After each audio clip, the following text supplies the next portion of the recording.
นะนั่งเสื้ออยู่บาทนี่ของกินลายมันมีแต่คนนั่งมัน เดี๋ยวกันอยากปองปลา ปองปลาได้อยู่พี่ปองปลา เพราะว่าอยากปองปลา เอาปองปลาป่ะ กล้วยปลาหรือว่าก้อยปลาอยากปองปลา เรากินปองปลามาเรามี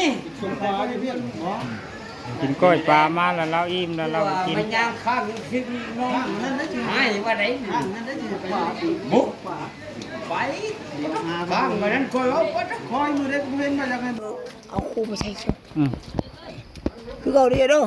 มียังมั่วโอ้กูกลัวไหนมีกี่เล่มมีก็ยาหมวยกินยังก็ป้าไว้ด้วยกูกลัวหักษากูบุญกูไม่ได้ให้เลยที่เขาทำไม่รู้บ่กูให้ตัวมึงเดียวเลยเดียวเว้ยหักษาเลยกูหักษาของกูยังหักษาเลย ปองปลาเจ้าเอาเดียวเดียวจะน้อยจะเขาเราไม่ได้จะน้อยโอ้ยเรามาเดียวจะน้อยเดียวเขามา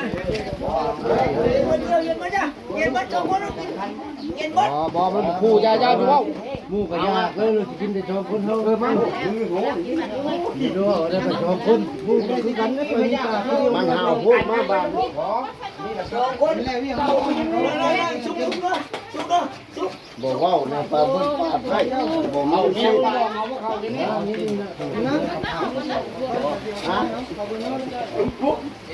อยู่ ปองปลาไว้นี่นะไว้นี่ไว้แล้วเราหาจังเห็นสบายนี่ทั่วเด้อ กินเราจะกินแบงไม่พอไม่อ่านนะเขาบอกเรานั่งเองเอวมากินข้าว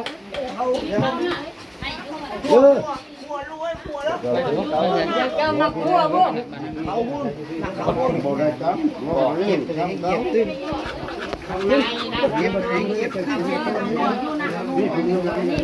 เทพสำเก้าติไปเดี๋ยวไปโผพลาดบ่ไม่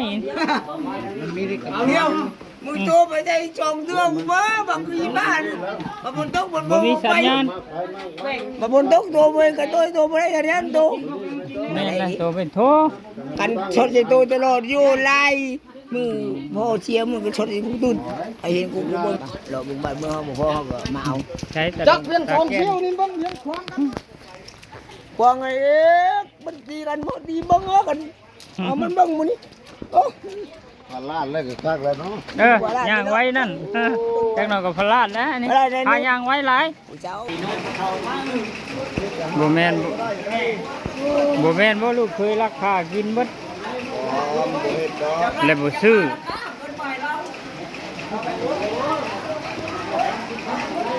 จังบ่เมื่อยเนาะ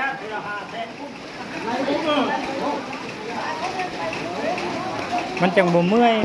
ข้ากินแล้วพ่อเฒ่าเอามาเลย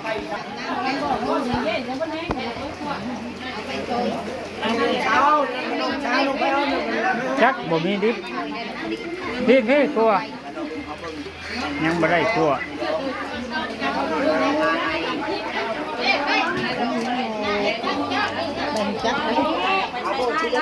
ช่างมานี่เลยบักพืชช่างพืชแล้วมันขึ้นไปบอกแล้วบอกแล้วทางของมึงบัดคนเอาออกมาเอาเสร็จแล้วนะเอาราคาหัวมึงไปนั่งไปไปกันไปไม่ไป แข่งคนบาทนี่พี่น้องมาจากสามัคคีพี่น้องมาสร้างงานทำบุญมาเฮ็ดบุญร่วมกันเฮ็ดบุญยามนี่ก็คือยามฝนเนาะก็สิประมาณนี้แหละ